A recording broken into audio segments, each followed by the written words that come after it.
Salinas River in California breaks levee after flooding. Aerial views of Salinas River flooding in Monterey County as levee breaks from overflowing waterSALINAS, California, KGO. Widespread flooding in Monterey County has prompted evacuations throughout the area. SKY7 video shows a levee break along the Salinas River, which has overflowed its banks. There are several levee breaks along the river, and water can be seen rushing through, flooding farmland. Many of the ag fields in the area are underwater. The Chular River Bridge is closed by Caltrans, with concerns about water getting too high. Oakland Fire's swift water rescue boat is in the area, ready to help with flood evacuations. The Monterey County town of Spreckles is one of the areas officials are most concerned about. The county has set up shelters for evacuees and local hotels are offering discounted rooms. Officials are expecting potential flood stage activity through at least Sunday.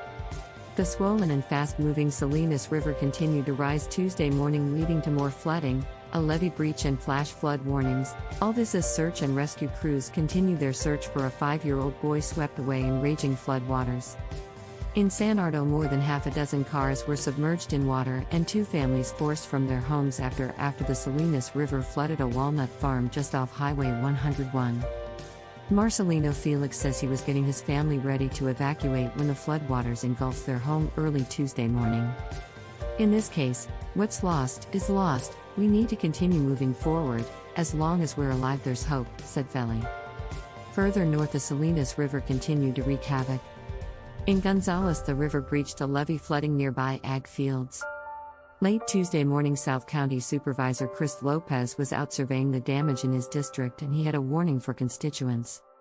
It's just heart-wrenching. You see the impact to families, and we know there's been a lot of warnings out there. Folks are kind of feeling like maybe they're getting numb to the information because there's so much coming out, and I think our biggest request is that people heed those warnings because on the ground the impacts are real, Lopez said. In King City, the San Lorenzo Creek spilled over into the city golf course, 6 of the 9 holes now under a thick layer of mud. If not for the golf course, nearby homes might have been flooded. At the end of the day, we can rebuild the golf course, but those homes and what was saved by the water going and breaking on the golf course side, it's much more important that we're flooded and those lives weren't impacted on that side of the creek, said Jeremy Serena, of First Team Monterey County. Meanwhile, just south of San Miguel in San Luis Obispo County, the search continued for a 5-year-old Kyle Doan who was swept away in flood waters Monday after the truck he was in got stranded in flood waters near San Marcos Creek. But as of Tuesday evening, one of the biggest concerns was that the Salinas River would continue to rise, leading to more flooding and more calls for people to heed evacuation warnings and orders. Widespread flooding in Monterey County has prompted evacuations throughout the area. SKY7 video shows a levee break along the Salinas River, which has overflowed its banks. There are several levee breaks along the river, and water can be seen rushing through, flooding farmland. Many of the ag fields in the area are underwater.